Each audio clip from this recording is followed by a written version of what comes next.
Paano kung ang mga alagad ng batas na inaasahan nating magpuprotekta ang siyang gagawa ng mga bagay na hindi natin kayang sikmurahin? Sila na dapat ang nagdadala ng hustisya, pero paano kung sila rin ang nagdudulot ng pang-aabuso sa mismong ari-arian mo? Ipaglalaban mo ba ang iyong sarili o hahayaan mo na lang silang unti-unting sirain ka?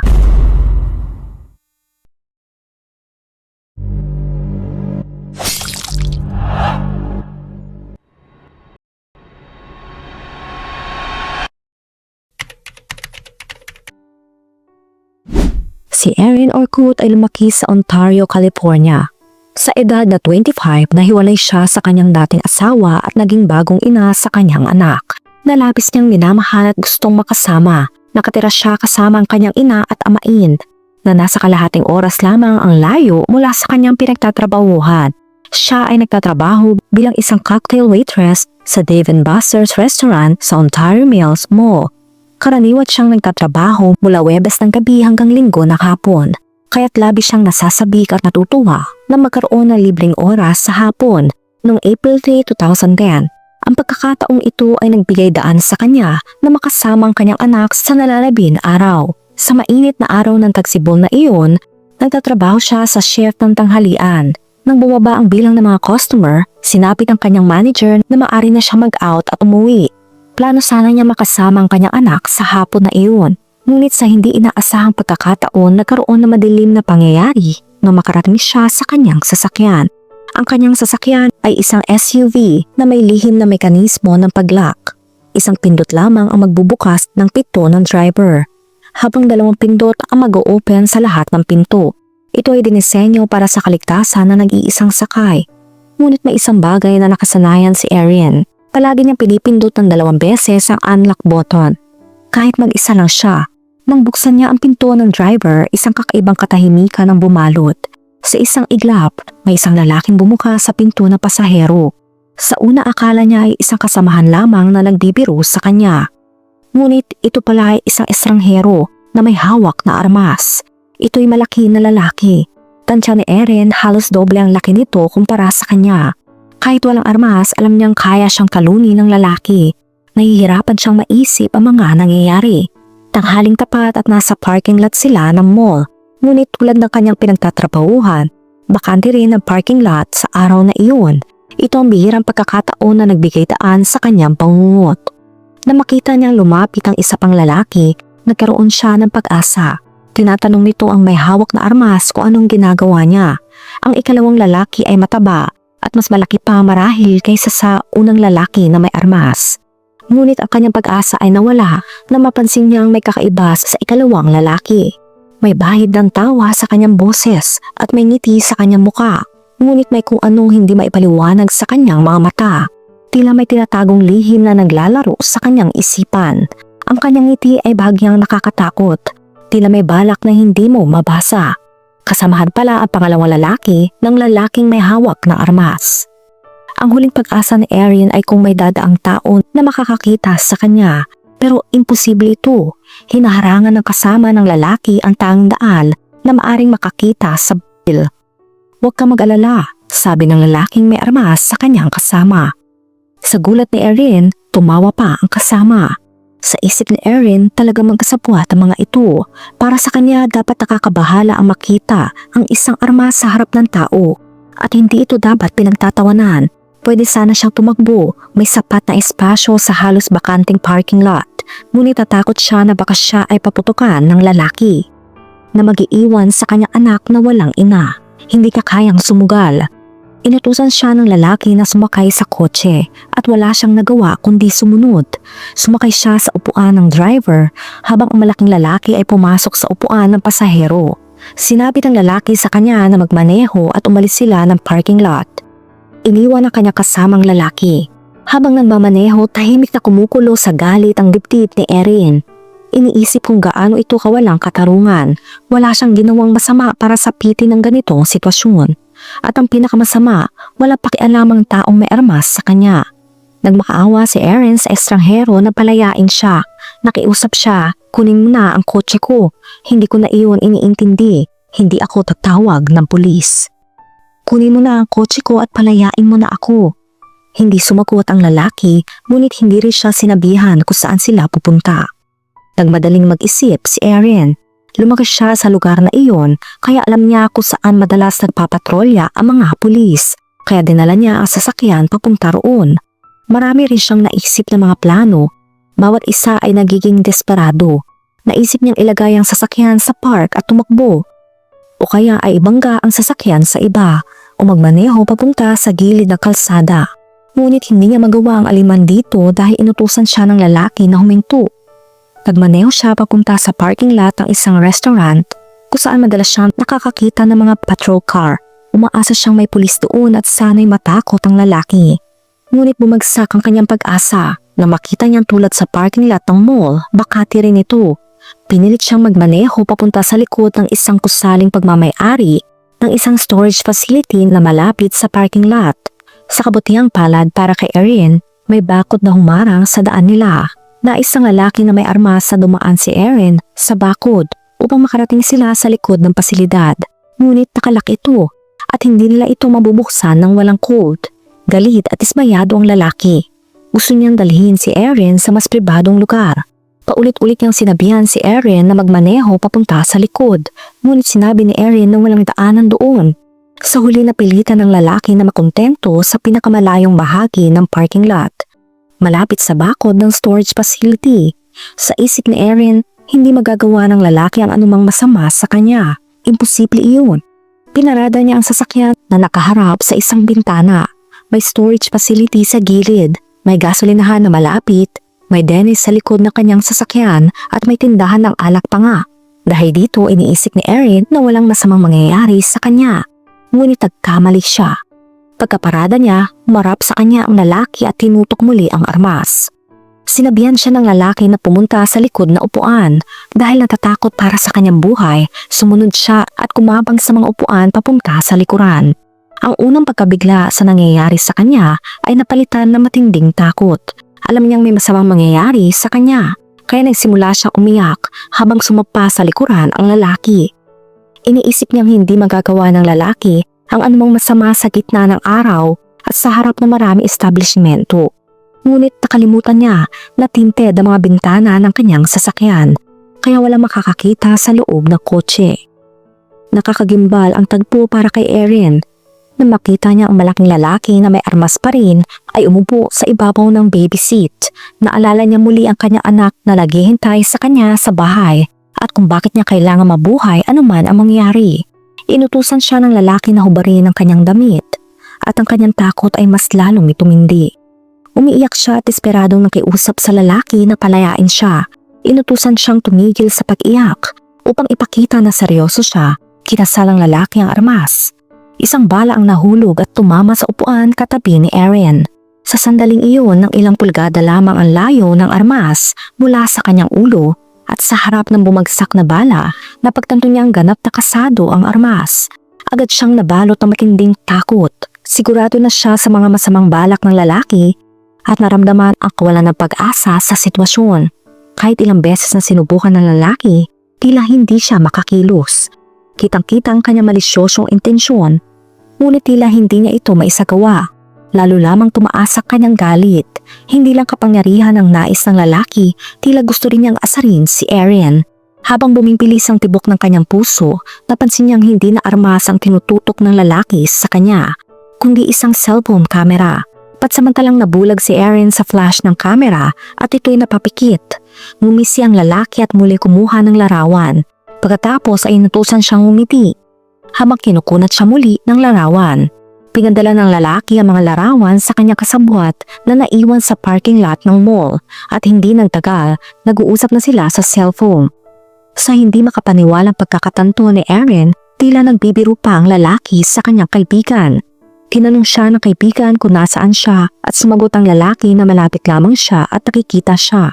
Nagtatawa siya sa cellphone sa isang saglit at sa sumunod na sandali nakatitig na siya kay Erin.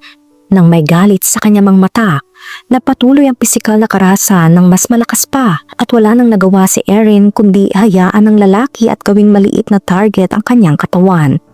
Dito biglang huminto ang lalaki. Nagsimula ang lalaki na tumingin sa paligid ng dahan-dahan at ito'y tila nag-iisip. Pagkatapos humarap siya kay Erin na may halong pagtataka at tinanong kung nasaan sila at kaninong kotse ang kanilang pinalalagyan.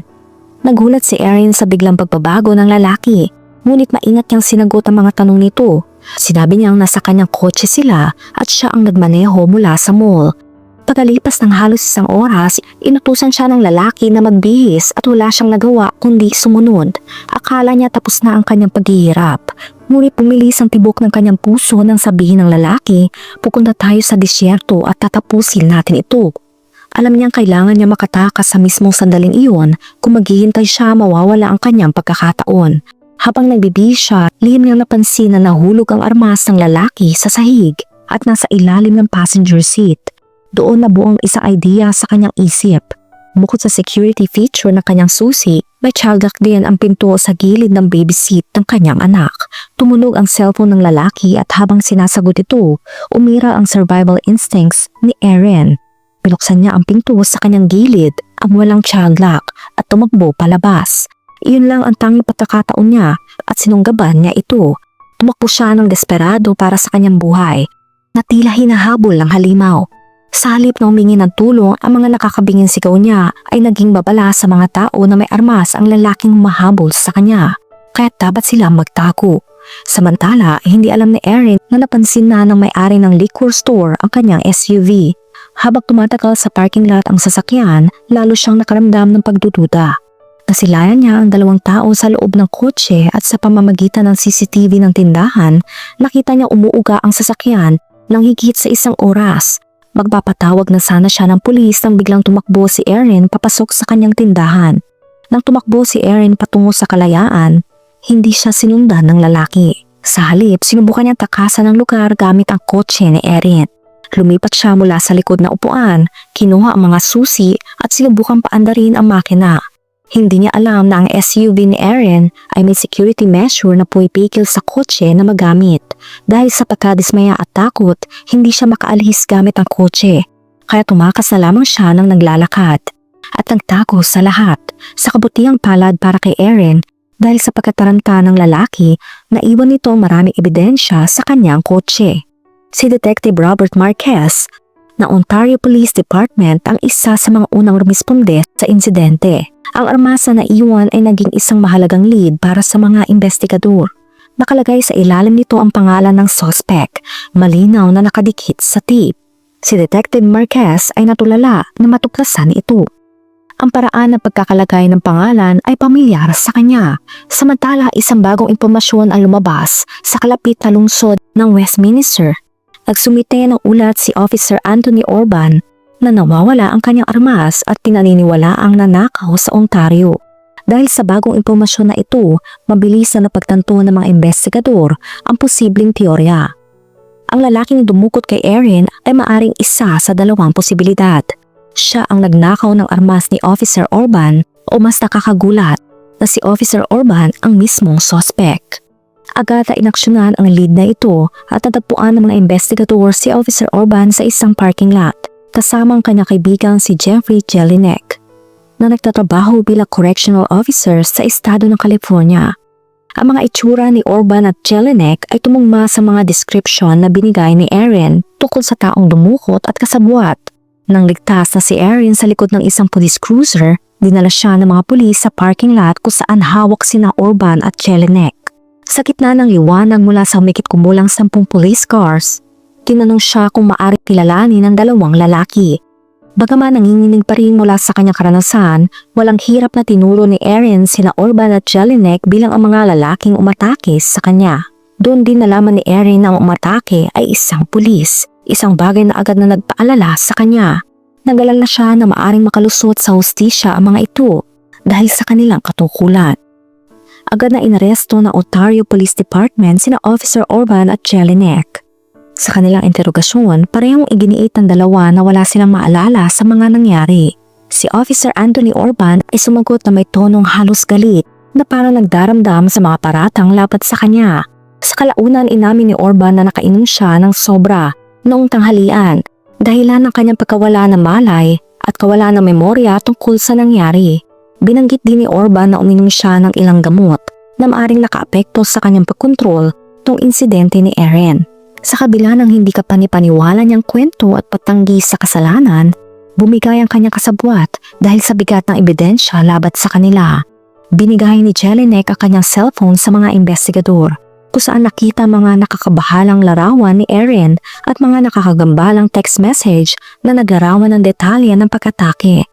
Hinarap ng mga investigador si Orban sa mga impormasyong binigay ni Jelinek, ngunit nanatiling matigas si Orban sa kanyang bersyon ng kwento. Alam niyang may mga surveillance camera sa silid ng interogasyon at patuloy siyang nagpapakita ng kontrol sa kanyang kilos.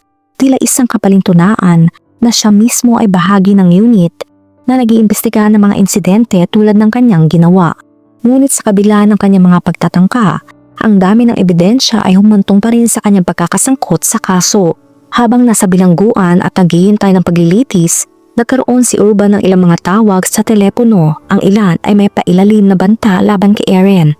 Walang pakialam na ang mga ito ay nakarecord dahil alam niya ang mga proseso ng pulisya. Nabuhay si Erin sa takot para sa kanyang buhay at sa kanyang pamilya, nakatanggap ng mga nakakatakot na tawag sa telepono at sinundan ng hindi kilalang sasakyan. Hindi sigurado kung may kaugnayan ba ito sa mga banta ni Orban. Dahil sa potensyal na paghihiganti, inilagay ng District Attorney's Office si Erin sa Witness Protection Program na may mahigpit na pagbabantay ng mga investigador. Sa paglilitis noong 2012, nanatili siyang nakatago at lumitaw lamang upang mabigay ng testimonya at marinig ang hatol. Si Orban ay umampila ng not guilty by reason of insanity. Sinisi ang kawalan umano ng malay niya sa epekto ng Zoloft na hinaluan ng alak. Pinahayag ng kanyang depensa na ang anumang nagawa niya laban kay Erin ay resulta ng isang blackout dahil sa kombinasyong ito. Sa kanyang testimonya, inilahad ni Orban ang kanyang mga problema sa pinansyal, sa kasal at sa trabaho na nag-ambag umano sa kanyang lumalalang kalusugan sa pangkaisipan kasama ng PTSD mula sa kanyang serbisyong militar. Kinumpirma ng asawa ni Orban ang kanyang kalagayan na sinasabing ang gamot na iniinom nito ang naka-impluwensya sa kanyang mga aksyon noong matake siya kay Erin. Si Jelinek naman na nagnanais ng mas maiksing hatol ay nagbigay ng detalyadong paglalarawan ng mga pangyayari noong April 3, 2010 kung saan sinabi niya ang kanilang araw ng pag-inom, paghahanap ng babae at ang kanilang pagkakita kay Erin. Ang kooperasyon ni Jelinek sa korte ay nagresulta sa hatol na 5 taon lamang at nakalaya siya noong March 2013 matapos magsilbi ng 3 taon. Samantala, noong June 2012, hinatulan ng jury si Orban sa 8 kaso ng felony na tinanggihan ng depensang insanity at sinentensyahan siya ng habambuhay na pagkakakulong, dagdag pa ang 95 years. Sa halip na gugulin ang natitirang bahagi ng kanyang buhay sa bilangguan at pagbayaran ng kanyang mga nagawa, pinili ni Orban na voluntaryong wakasan ang kanyang sarili sa loob ng kanyang selda. Sa kanyang huling hakbang, hindi lamang niya inalis ang kanyang sariling buhay, kundi pati na rin ang karapatan ni Erin na harapin ang taong umatake sa kanya at makuha ang ganap na pagsasara sa insidenteng ito. Sa kabila ng lahat ng nangyari, hiniling ni Erin na basahin ang kanyang victim impact statement sa korte upang maipahayag ang kanyang nararamdaman. Ginawa niya ito sa harap ng hukuman at ng pamilya ni Orban na nakinig na may respeto sa kanyang mga saloobin. Ikaw, ano masasabi mo kay Erin? Paano kung mapunta ka rin sa ganung sitwasyon? Ano ang gagawin mo? Let me know sa comment section.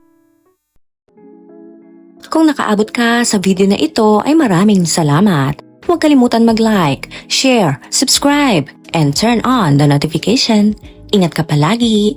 Ciao!